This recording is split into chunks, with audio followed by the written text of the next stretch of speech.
All right, so today I want to show you this intro to a song called Wang Dang Doodle.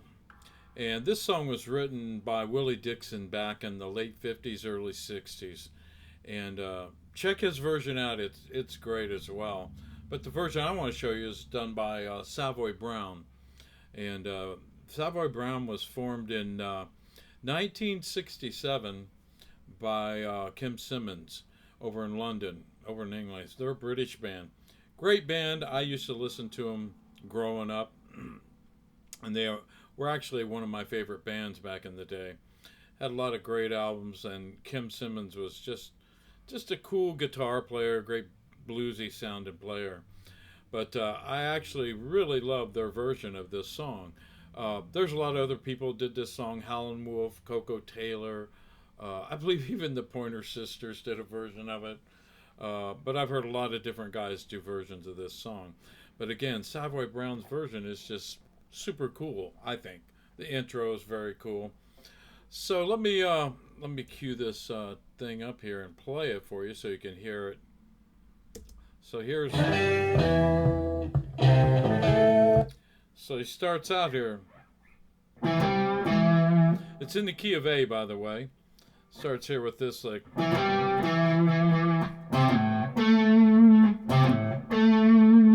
So you play this by. Let me listen to it one more time.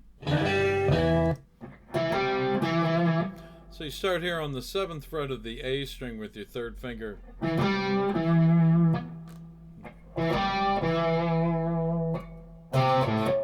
Then you come down here. 7th fret on the A string to the 5th fret of the D string. Put some vibrato on that. Go back to the 7th fret of the A string. That's with your 3rd finger. This was with your 1st finger.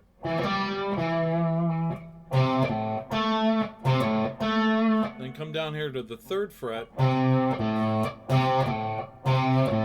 I think he puts a little twist there on that note, that C note. Bends it just that little quarter step thing, you know.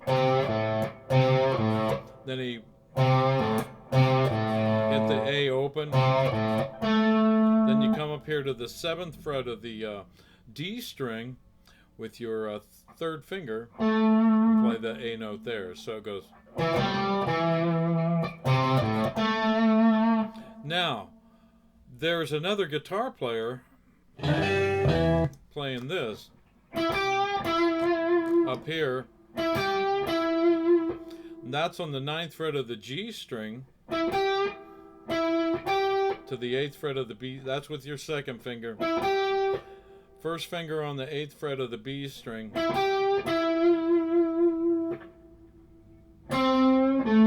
Then you do that slight twist here on the 5th fret of the G string with your 1st finger to the 7th fret of the D string with your 3rd finger up here to the 5th fret of the high E string with your 1st finger. So that's played like this. Let's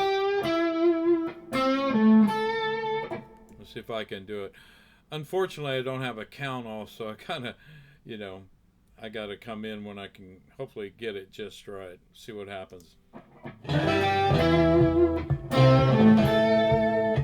So that's the octave part there. Okay, so then the next lick, he does this.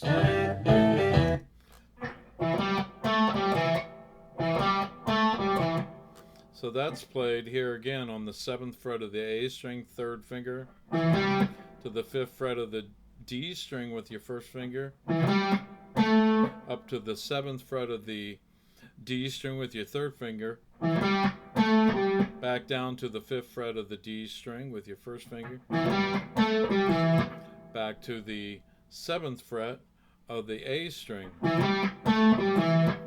Then you do that same other lick at the end of the first phrase here, down here in the 3rd fret of the A string, 1st finger, put a little bit of a bend on it, open A to the 7th fret of the D string with your 3rd finger. So let me play that again.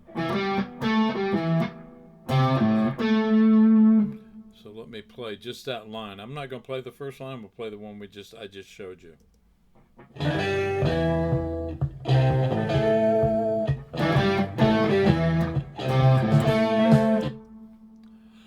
And the one that's an octave higher is played like this. Whoops, my bad. Here, it's played like this. Start again here on the 9th fret of the G string to the 8th fret of the B string to the 10th fret of the B string with your 3rd finger, back down to the 8th fret of the B string with your 1st finger, to the 9th fret of the G string with your 2nd finger. So that goes. Then it does that same lick you ended the first phrase with. Here on the 5th fret of the G string with your 1st finger, put a slight bend. 7th fret of the A string, 7th fret of the D string with your 3rd finger, to the 5th fret of the high E string with your 1st finger. So I'm going to play that again. I'm not going to play the first phrase, the 2nd phrase, and I'm going to play it the octave higher so you can hear that.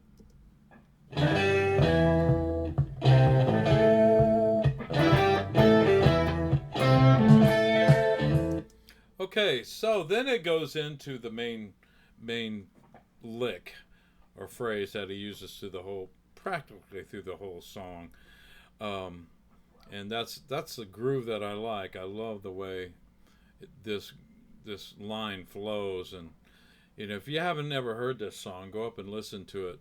And I'd recommend listening to Willie Dixon's version. Howlin' Wolf did a cool version. Coco Taylor did it. I mean, it's been so many people do it.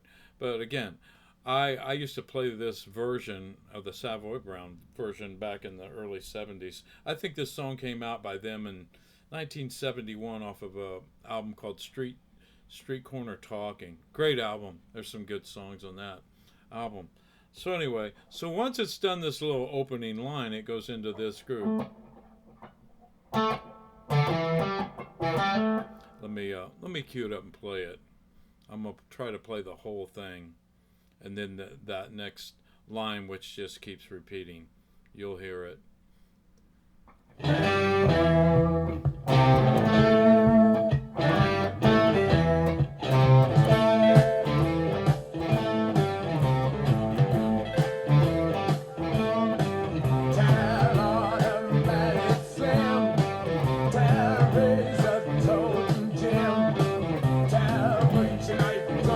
Anyway, so that line is played. I almost have to play the licks before it. So let me do that, and then you can hear how it falls into place here.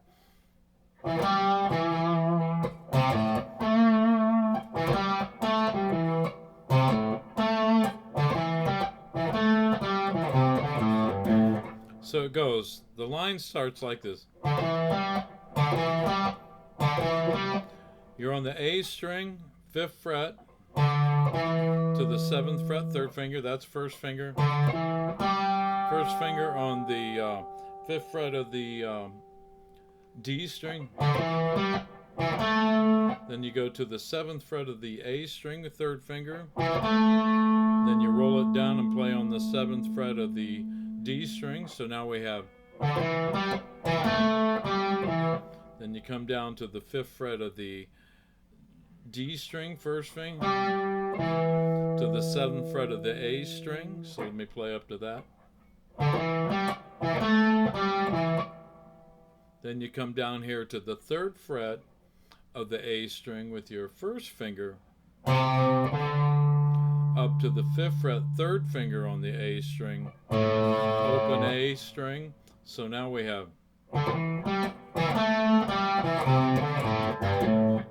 Then you go to the 3rd fret of the low E string with your 1st finger and go up to the 5th fret of the low E string with your 3rd finger. So let me play it slow.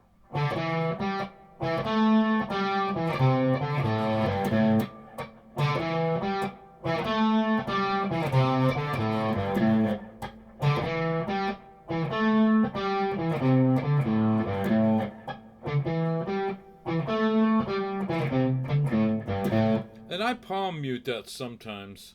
I think, you know, just...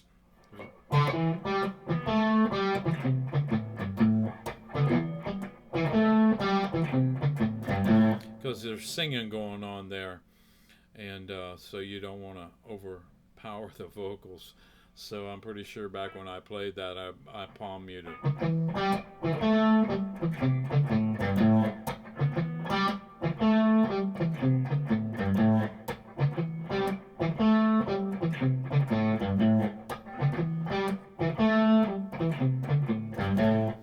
So that's it.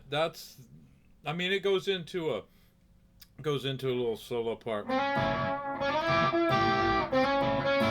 He does this little thing. Maybe I'll do a video on the solo.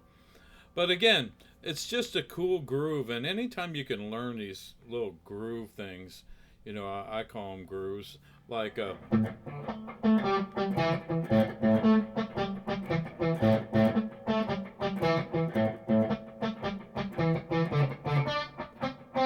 like that. You know, you hear that kind of stuff in a lot of blues playing. You know, just those kind of lines in the background of what's going on, and they just add so much. So anyway, hope you enjoy this, and I'm gonna do a video later, maybe my next video on these guitars, Melanson guitars.